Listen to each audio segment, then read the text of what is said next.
윤석열 대통령 탄핵 심판이 앞선 두 전직 대통령 사건의 평의 기간을 넘어섰습니다. 이처럼 헌재 시간이 길어지면서 여러 해석과 의문이 이어지고 있습니다. 네, 윤 대통령 탄핵 심판을 앞두고 제기되는 많은 궁금증들 오늘 김광산 변호사, 손수호 변호사 두 분과 함께 이야기 나눠보겠습니다. 두 분 어서 오십시오. 안녕하세요. 자, 지난달 25일이 최종 변론이었습니다. 그러니까 어제 14일을 넘기면서 가장 긴 심리를 기록하고 있는데 역시나 이제 선고까지도 지난 두 전직 대통령 사례보다 훨씬 더 걸린 기간이 길어질 것이다. 이런 예상이 계속 이어지고 있습니다. 일단 지난 노무현 전 대통령 때는 변론 종결 후 14일. 예. 그리고 이제 박근혜 전 대통령 때는 이제 11일이었잖아요. 근데 일단 박근혜 전 대통령이 14일을 넘길 가능성이 커졌다 이렇게 볼 수 있어요. 그래서 빠르면 물론 이번 주 이제 금요일까지 선고할 수 있기 때문에 오늘이나 내일 정도의 통보도 갈 수 있겠지만 현재 상황을 보면 이제 그러기는 쉽지 않다 이렇게 봅니다. 그래서 그 이유에 대해서 이제 여러 가지 많은 이제 추측을 많이 하고 있는데 이제 제가 볼 때 이제 첫 번째는요. 노무현 전 대통령이나 박근혜 전 대통령 때는 이 탄핵 사건이 많지 않았어요. 예. 그래서 이제 그 사건만 심리를 하면 됐었는데 지금은 그렇지 않잖아요. 감사원장, 검사들, 또 국무총리, 이런 탄핵 사건이 많이 있기 때문에 일단 헌재에는 이런 탄핵 사건이 어떤 정체 현상, 이제 그런 게 있었다 볼 수 있어요. 그래서 그 사건은 이제 무작정 대통령 탄핵 심판만 재판하면서 갈 수는 없는 거거든요. 그런 측면이 또 하나 있다고 보고요. 두 번째는 원래는 대부분 많은 사람들이, 많은 언론이랄지 전문가들이 이번 주 14일에 선고될 거라고 예상을 많이 했었잖아요. 근데 왜 14일에 선고되지 않을까? 그것은 아마 내부에서 굉장히 쟁점이랄지 의견 자체가 조율이 되고 있지 않다. 그러면 그만큼 서로의 의견이 다르고 소수 다수로 의견이 나누고 있다는 거죠. 그러면 이런 의견 나누면 그냥 평결해서 끝나는 게 아니고 그걸 초안에 다 담아야 하거든요. 그러면 예를 들어서 탄핵 인용하는 그런 의견이 있다고 한다면 그러면 탄핵 인용의 근거를 뭘 할 것이냐, 어떠한 증거를 채택할 것이냐 이런 부분에 있어서도 굉장히 서로 이제 견해가 다를 수 있어요. 예. 그러다 보니까 상당히 지금 대통령에 대한 탄핵 심판은 늦어질 가능성이 크다 이렇게 봅니다. 네, 이렇게 헌재에서 다뤄야 될 탄핵 사건들도 여러 개고 또 이 근거, 견해들이 좀 다르다 보니까 늦어지고 있다 이런 이야기 나오고 있는 것 같은데요. 헌법학자들 사이에서도 좀 의견이 분분합니다. 저희가 화면 함께 보면서 두 분은 또 어떤 쪽에 공감하시는지 함께 이야기 좀 들어보도록 하겠습니다. 화면 함께 보시면요. 이렇게 차진아 고려대 법학전문대학원 교수 그리고 김승대 교수, 임지붕 교수 세 분의 의견이 있는데요. 내부 경론이 좀 오가는 것 같다. 또 소수 의견을 합치는 과정이나 이런 것들 때문에 좀 걸리는 것 같다. 이미 윤곽은 좀 나왔을 것 같다. 다양한 의견들이 있습니다. 다들 어떻게 보시는지 궁금해요. 먼저 손 변호사님. 네, 지금 평의가 이루어지고 있고 그리고 곧 판결이 있을 텐데요. 선고까지 남은 과정이 있습니다. 그런데 우선 다 훌륭하신 학자이고 또한 다 존중할 만한 그런 의견이고 분석이죠. 이걸 또 한번 종합해서 한번 살펴봐야 될 것 같은데 전제가 있습니다. 전제는 이미 선고되었어야 마땅한데 또는 이미 선고할 수 있는 충분한 시간이 있었는데 아직까지 선고 일정이 잡히지 않았다라는 걸 전제로 해야 됩니다. 그렇지 않으면 사실 왜 늦춰지는지 여부가 맞지 않거든요. 그래서 그걸 전제로 하고 한번 살펴보자면은 우선 내부 경론이 오간다?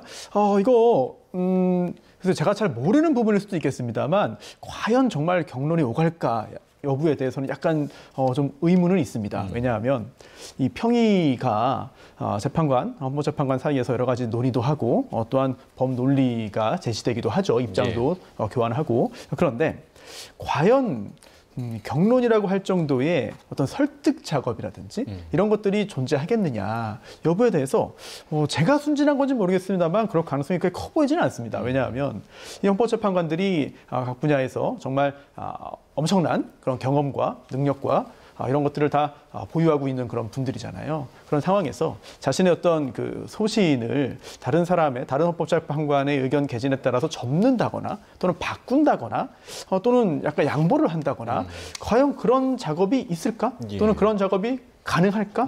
그런 작업이 있어야 할까라는 부분에 대해서는 약간 좀 의문이긴 해요. 그래서 현재 경론이 설령 오간다 하더라도 어떤 정말 실체적인 결론에 있어서의 경론이라기보다는 언제 선고해야 되는 것이냐, 대통령에 대한 이 결론을 선고하기 전에 혹시 먼저 선고해야 될 사건들이 있지는 않느냐, 혹시 대통령에 대한 이 결론을 선고할 때 함께 해야 되는 사항들이 있느냐, 이런 절차나 형식적인 부분에 대한 고려가 오히려 더 앞서지 않을까라는 생각이 조심스럽게 들고요. 예. 그리고 이미 여러 차례 걸린 변론 기일을 열어서 증인 신문도 했고 또한 증거조사도 있었습니다. 이걸 통해서 각각의 헌법재판관들의 입장은 이미 섰을 것으로 보입니다. 그렇다면 구체적으로 아까도 김광선 변호사님이 굉장히 자세하게 잘 말씀해 주신 것처럼 의견이 결정문이 하나의 의견으로만 다 구성된다는 보장은 없어요. 예. 그리고 다수 의견과 소수 의견, 또 보충 의견, 별개 의견 등등이 다양하게 나올 수가 있고 또한 그렇게 되는 것이 오히려 합당할 수도 있습니다.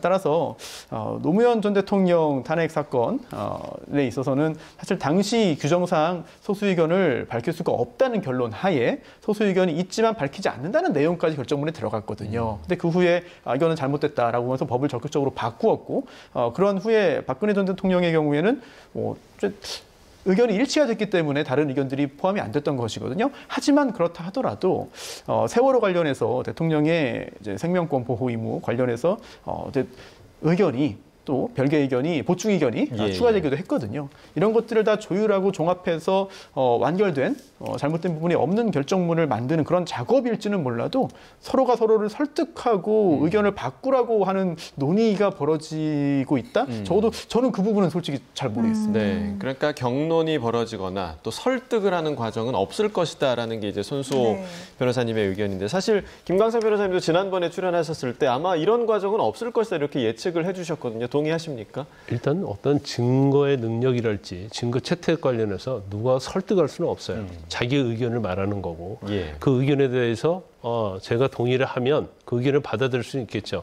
근데 이제 그게 아니라고 하면서 상대방을 설득하고 그런 과정이 아니라는 걸 말씀드리고 일단 뭐 제가 개인적으로 볼 때는 이제 두 가지예요. 이제 첫 번째는 뭐냐면 일단 인용이 됐건 기각이 됐건 한쪽 방향으로는 완전히 쏠리지는 않았다.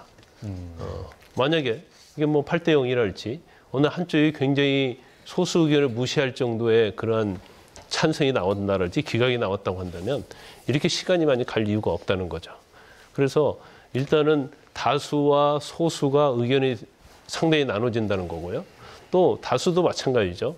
다수 내에서도 그러면 뭘 채택하고 뭐가 근거가 될 것인지 이거 정리가 돼야 하는데 그거에서도 또 이견이 있을 수 있다는 거예요. 그래서 그걸 조율하는데 이제 시간이 많이 걸릴 수밖에 없다. 그래서 이걸 단언적으로 인용이다 기각이다를 할 수 없는 이제 그런 상황이다.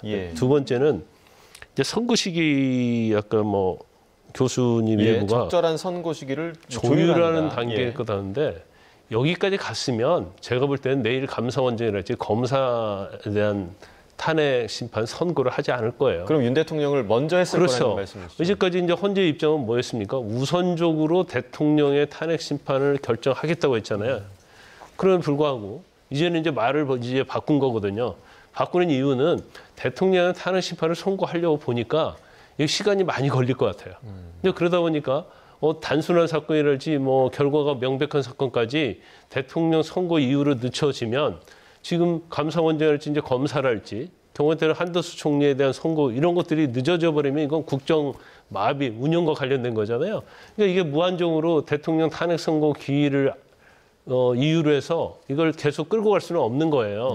그래서 일단 어차피 내부적으로는 제가 볼 때는 우리 아직은 조정이 되지 않았다. 앞으로 평결할 정도에 이르지 않았다. 이렇게 볼 수밖에 없어요. 그래서 일단 뭐 이제까지 변론 종결론 사건을 이제 먼저 선고하고 그다음에 대통령 관련된 탄핵 심판은 좀 시간을 두면서 좀 더 논의를 해보자, 평의를 해보자. 이제 그렇게 됐기 때문에 제가 볼 때는 아직까지 선고 일자가 잡히고 있지 않다. 저는 그렇게 봅니다. 네, 두 분이 조금은 이렇게 다른 의견 주셨습니다. 뭐 아직은 평결할 정도는 아닐 것이다 해주셨고 또 손 변호사님은 이제 전후 상황, 뭐 절차상의 고려 정도 남았을 것 같다 하셨는데요. 사실 이렇게 우리가 느끼기에 좀 더 오래 걸리는 것처럼 느껴지는 이유가 헌재에서 거듭 이 윤 대통령에 대한 탄핵 심판을 최우선 심리를 하겠다. 이렇게 밝힌 바가 있기 때문이거든요. 그 당시 헌법재판소 공보관의 인터뷰 녹취 함께 보시죠. 탄핵 심판 사건 중 대통령 탄핵 심판 사건을 최우선으로 처리한다는 방침은 그대로 유지한다. 대통령 탄핵 사건이 다른 어떤 사건보다도 더 중요하죠. 당연히. 그러니까 무조건 앞에 있는 사건부터 처리해 나가는 것이 아니라 가장 시급하고 빨리 해야 되는 사건부터 하는 거라서 우리 이제 방금 회의에서 먼저 이걸 하자라고 했던 것이고요. 네, 당시 이제 브리핑 녹취 함께 듣고 왔습니다. 이처럼 최대한 좀 빨리 하겠다, 최우선으로 처리하겠다라고 했는데 이것보다 이제 그 감사원장 그리고 검사 3명에 대한 탄핵 선고 일정이 조금 더 빨리 나왔어요. 그동안 이 헌재 설명과 좀 결을 달리하는 이런 일정표가 나온 셈입니다. 어떻게 보십니까, 손 변호사님? 네, 직접 또 보고 들으니까 그동안의 이야기와 약간 좀 달라지긴 했다라는 부분을 확인할 수는 있죠. 그런데 그렇다고 해서 완전히 말을 뒤집거나 또는 그동안에 했던 기조가 완전히 뒤바꿨다고 보기도 좀 어렵지 않나라는 생각이 듭니다. 왜냐하면 당시 헌재 공보관의 그 브리핑이 12월 31일이었거든요. 지금과는 완전히 다른 상황이었습니다. 그리고 탄핵심판 사건 중에서 대통령 탄핵심판 사건을 최우선적으로 처리한다는 방침, 이걸 유지한다라고 했는데 그 이유가 이 탄핵심판 사건의 처리라는 게 당시 기준으로 보자면은 심리를 열고 그리고 또 그런 것들을 최종적으로 결론을 내서 이제 선고를 하겠다. 거기까지 다 모든 것을 말하는 의미는 아닌 것으로 보여요. 그리고 또 정영식 재판관의 12월 27일 이야기도 다른 사건보다 더 중요하다. 그래서 무조건 먼저 시작된 사건을 결론 내고 하는 것이 아니라 대통령 사건을 시급하게 빨리 처리하겠다라고 한 것이기 때문에 무조건 선고를 먼저 하겠다는 입장을 밝힌 것은 아니었다라고 해석이 되고요. 다만 저런 이야기들을 이제 해석을 했을 때 당시에만 해도 다른 어떤 탄핵 사건 결론 나오는 것보다 대통령에 대한 것을 이제 시급하다고 밝혔으니까 빨리 결론을 내고 빨리 선고를 할 것이다라고 짐작을 했던 것인데 지금 보니까 그건 아니었다. 라는 이제 해석이 가능한 것으로 보이고요. 또 하나 중요한 것은 지금 이제 선고를 했던 것들이 이제 이진숙 방통위원장 사건도 있었잖아요. 그런데 이거는 이 대통령에 대한 대통령의 비상계엄 선포 건과는 별개의 건이었고, 그리고 또 이번에 먼저 이제 선고하기로 한 13일에 선고하기로 한 건들 역시 직접적으로 관련된 것이라고는 볼 수 없습니다. 따라서 대통령 사건 선고의 어떤 일정과 직접 연결된 것은 아니다라고 볼 수 있고요. 또 하나 개인적인 어떤 생각으로는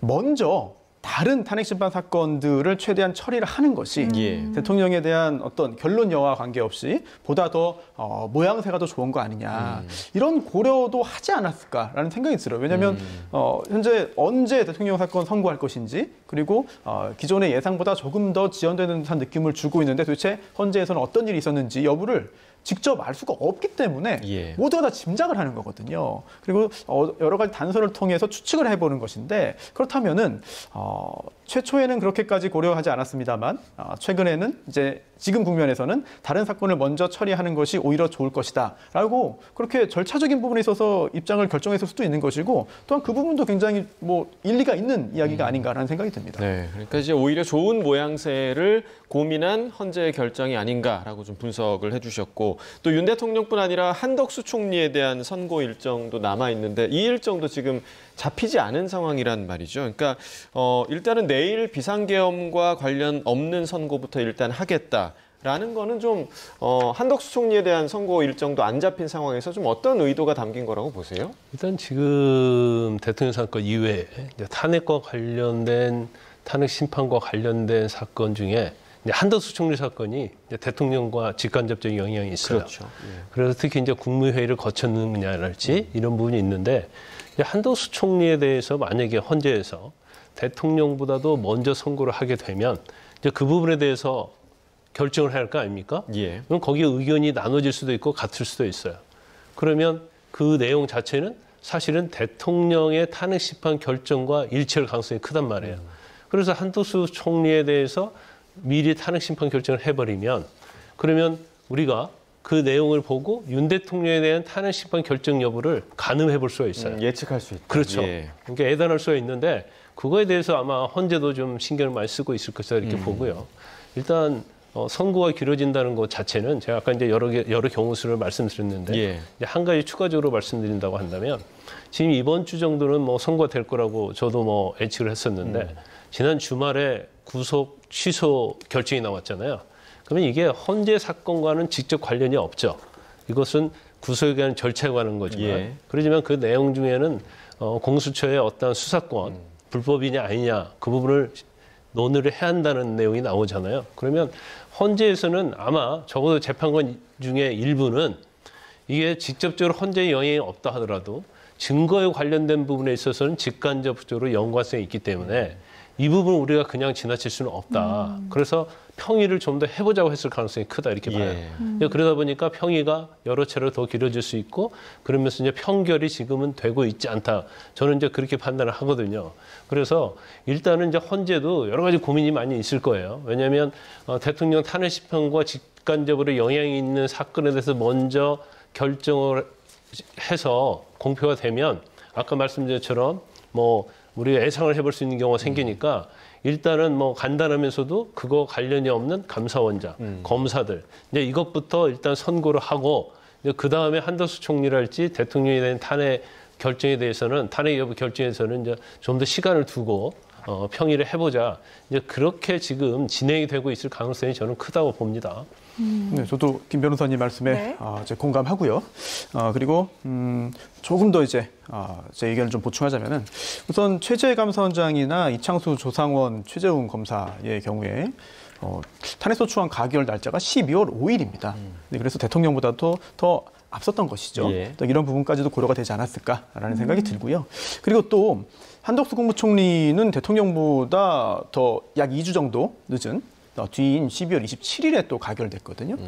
그러다 보니까 이미 쟁점은 보다 더 간명하고 단순하고 그리고 또 판단이 더 어렵지 않을 것으로 짐작은 됩니다만 사실 탄핵소추안 가결 일자만 보자면은 대통령보다도 훨씬 뒤라고도 볼 수 있어요. 근데 변론은 네. 또 먼저 종료가 그렇습니다. 됐죠. 네네. 예. 훨씬 뭐 아주 간단하게 상대적으로 간단하게 이제 마무리가 됐던 측면이 있는데 그런데 이제 한덕수 국무총리의 이제 탄핵소추 사유 중에 이제 비상계엄 국면에서 국무회의가 또 언급되어 있습니다. 예. 그리고 물론 한덕수 국무총리는 여러 차례에 걸쳐서 특히 헌법재판소에서도 당시 국무회의가 적법하게 열리지 않았다는 입장을 밝혔어요.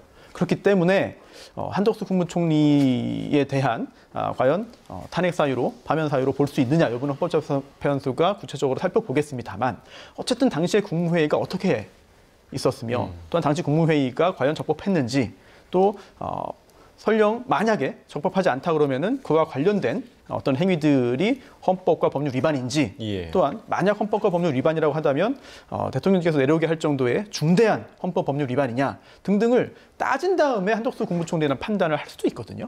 그렇다면 한덕수 국무총리에 대해서 이 부분을 먼저 판단을 하게 된다면 대통령에 대한 판단까지도 일부 짐작을 하게 만들기 때문에 예. 그런 부분들은 헌법재판소에서 사실은 그렇게 선택하기는 어려울 것으로 보이고요. 그리고 또 김 변호사님께서 잘 지적해 주신 그 증거 능력 관련해서도 저도 굉장히 좀 공감을 합니다. 그래서 공수처가 적법한 수사권을 가지고 있었어야 당시에 이루어진 여러 수사 또 수사 기록 등이 증거로서 헌법재판소에서 제대로 채택해서 쓸 수 있다. 뭐 이런 취지의 주장이 제기되고 또한 이견이 있을 수 있어요. 예, 저도 충분히 공감을 하고 예. 그런데 또 과연 그래서 실체적인 결론까지 영향을 줄 부분이냐라고 한다면 그 부분은 또 약간 좀 고개가 갸웃해지긴 합니다. 왜냐하면 당시 공수처가 수사를 해서 공수처에서 만들어진 기록 등이 증거로 제출돼서 그 증거에 의해서만 과연 결론이 나오는 것이냐라고 한다면 그 부분은 또 약간 좀 의문이 좀 있거든요. 예. 그 외에 다른 여러 증거들이 있기 때문에 결론에 직접적으로 영향을 미치는 부분이라기보다는 대단히 중요한 사건이고 그리고 또 이 결정문에 오류가 있으면 안 되고 또한 결정문을 통해서 나중에 누가 보더라도 절차적으로도 형식적으로도 실체적으로도 납득하고 공감하고 반박할 수 없는 내용이 담겨야 되기 때문에 이런 증거 능력 관련된 부분들도 역시 꼼꼼하게 따져야 된다. 또 그런 측면에서 헌법재판소에서 이 부분도 현재 논의할 수 있다. 또한 그렇기 때문에 시간이 더 필요할 수 있다. 이렇게 또 김 변호사님께서 지적을 해주신 것 같고 저 역시 같은 생각입니다. 말씀 듣다 보니까 또 궁금한 궁금한 게 이 국무회의 뭐 적법성이라던가 이런 탄핵 소추 사유가 이제 윤 대통령, 한덕수 총리 일부 좀 겹치기도 하잖아요. 그렇다면 두 사건을 뭐 동시에 선고할 가능성도 좀 있을까 궁금하기도 한데요. 그 가능성은 좀 낮게 보시나요, 두 분 다? 아니, 저는 뭐 이전에도 동시 선고 가능성을 몇 번 얘기했어요. 예. 왜냐하면 이게 직간접인 영향이 있을 뿐만 아니라 우리 전에 이징수 방통위원장에 대한 선고 때 보면 이념적으로 딱 나눠져 있어요. 4대 4로 나눠져 있었거든요. 그러면 이제 한덕수 총리에 대한 부분도 사실은 그런 전철을 밟을 가능성이 크다. 그렇지만 이전에 이진수 위원장 같은 경우에는 이제 대통령 탄핵 사유와 전혀 관련이 없었잖아요. 예. 그러니까 그럼 뭐 어떻게 4대 4로 나눌 때 이렇게 볼 수 있지만 특히 대통령 관련된 비상경 국무회의 회의랄지 이제 이런 내용에 있어서 근거를 어떻게 하고 이게 헌법과 법률 위반이 되느냐, 또 중대한 사유가 되느냐. 이제 예를 들어서요. 지금 단순히 한덕수 총리의 탄핵 사유 중에서 국무위원 회의, 국무회의와 관련된 부분이 있잖아요. 이 부분에 대해서 예를 들어서 헌재에서 판단을 했는데 이건 헌법과 법률 위반이 맞다. 그런데 중대한 사유다. 이렇게 판단이 나오면 예. 그럼 대통령의 탄핵은 거기에 누가 찬성한 재판관이 있느냐에 따라서 그거 하나만 갖고도 대통령이 탄핵이 인용될 것이니 기각될 수 있는 거를 우리가 예상을 해볼 수 있단 말이에요. 그래서 이게 상당히 뭐 일부는 겹치긴 하지만 그 내용이 어떤 결과를 예측할 수 있는 충분히 그런 게 되기 때문에 아마 의견도 거의 똑같이 나눠질 가능성이 커요. 대통령 탄핵에서도.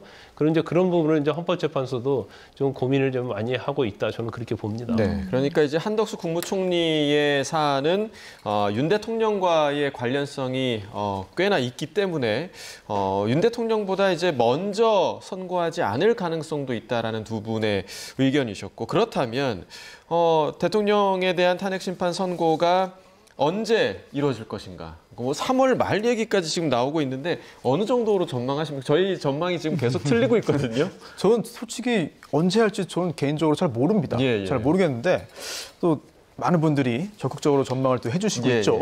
그런데 사실 이 전망이라는 게 초반에는 약간 좀 기대가 섞여 있던 것 같습니다. 즉 대통령에 대한 파면 결정을 강하게 기대하는 그런 분들은 선거가 좀 빨리 잡히기를 이렇게 기대를 했고 또 반대로 그렇지 않은 분들은 충분히 더 논의해야 된다. 따져볼 것들이 많다. 심지어 변론 재개 신청을 해가지고 다시 재판을 열고 다시 한번 따져봐야 되는 거 아니냐 등등의 주장을 하는 분도 계셨죠.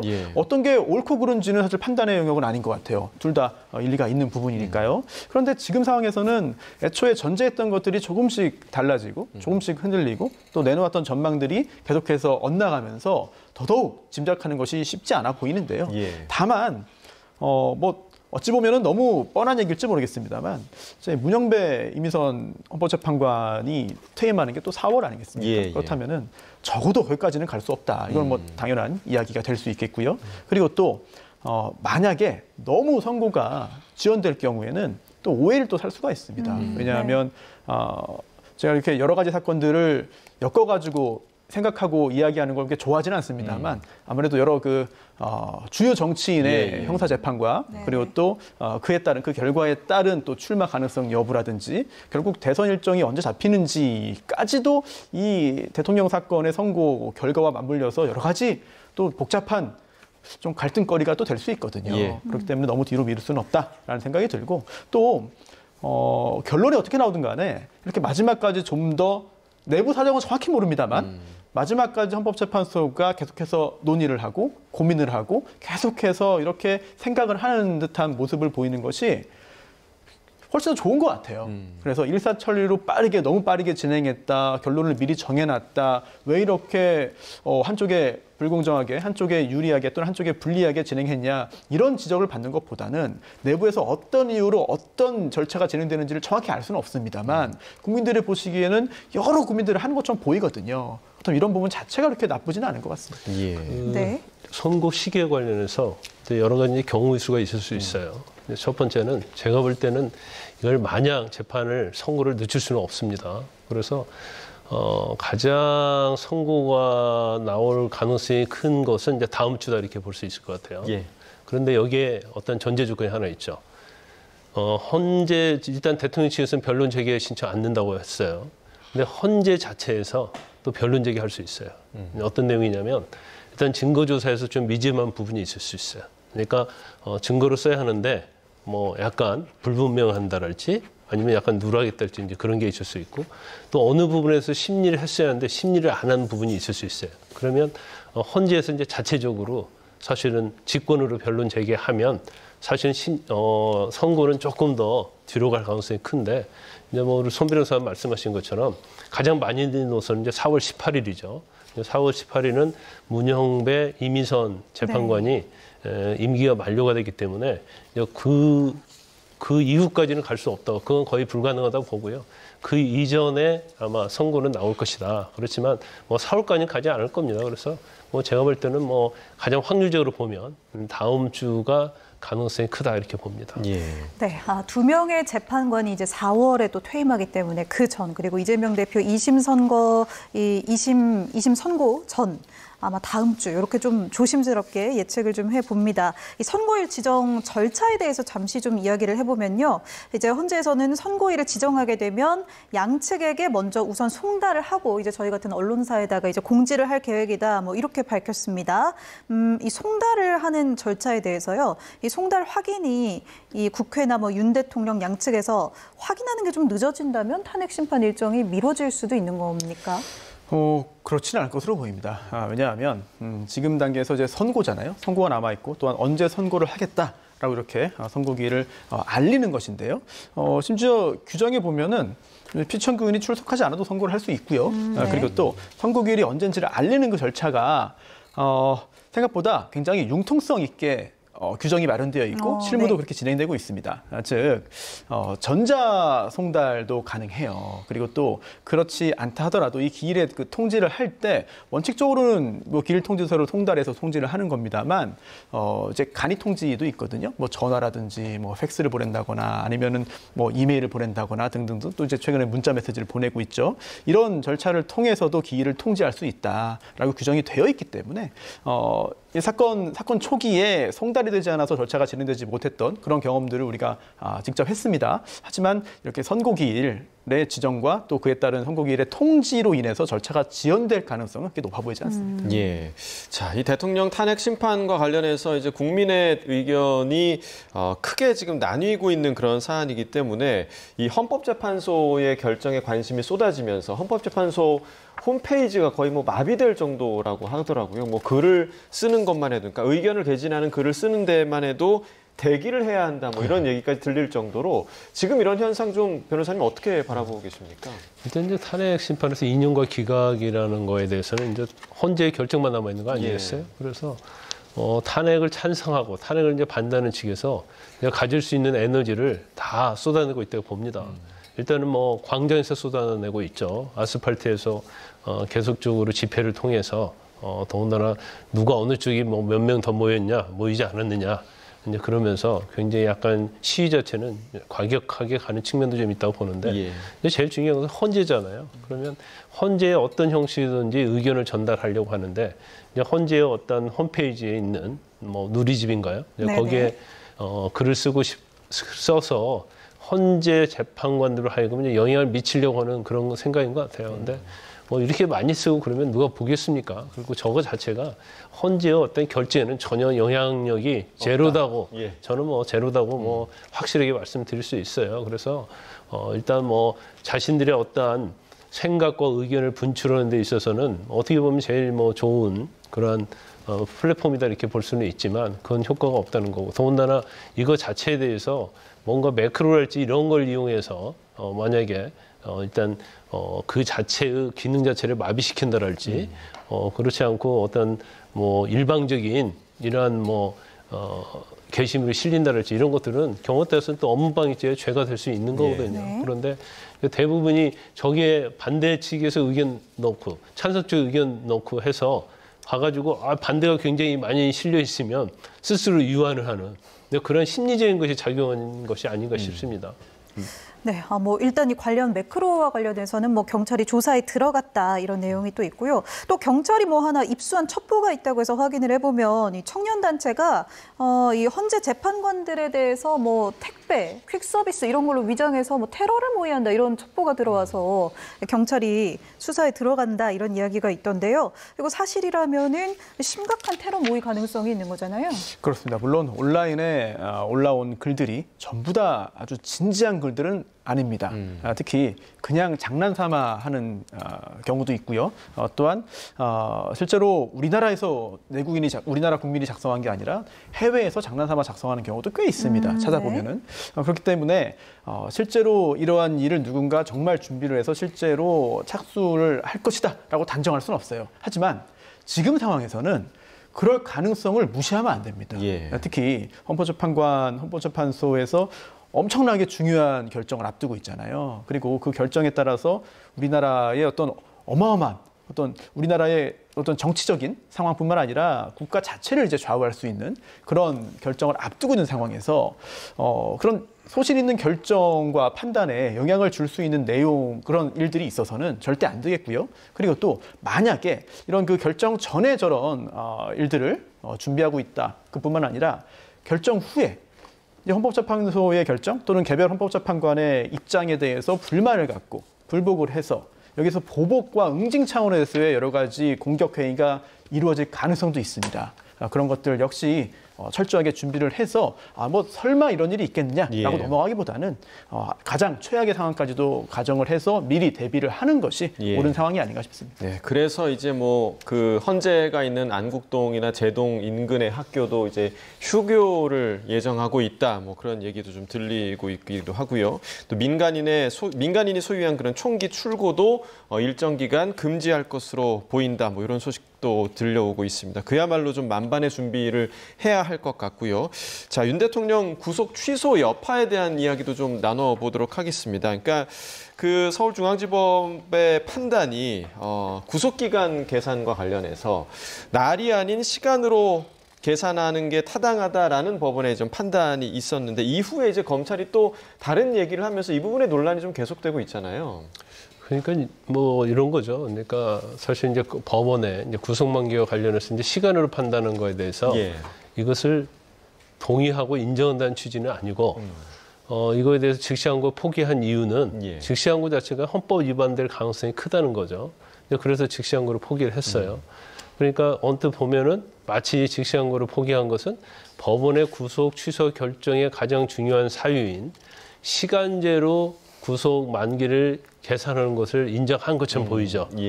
그렇기 때문에 이 산정과 관련해서 뭐 다시 검찰청에 날로 계산해서 해라 이렇게 얘기하는 것은 어느 편을 보면 모순된 것처럼 보이긴 하지만 또 경우에 따라 또 해석이 나름이다 이렇게 봅니다. 그래서 뭐 그렇지만 뭐 일반 국민 입장에서 보면 법에 대한 지식이 이렇게 많지 않기 때문에 이것은 이제 검찰이 굉장히 이중적인 그런 행태를 보는 게 아니냐 그런 비판을 받을 여지는 뭐 충분히 있다고 봐요. 이제 그런데 지금 이제까지 뭐 몇십 년 동안 검찰은 사실은 날로 계산해서 기소를 했고 또 이게 법적으로 문제된 적이 한 번도 없었잖아요.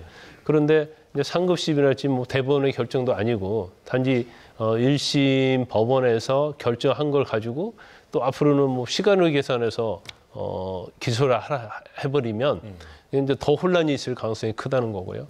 또 검찰이 그런 입장을 견지해버리면 이전에 사실은 시간과 관련해서 계산을 하면 사실은 만기가 지난 사건들이 꽤 있을 거란 말이에요. 그럼 이제 그것들에서 문제가 될 수도 있죠. 알겠습니다.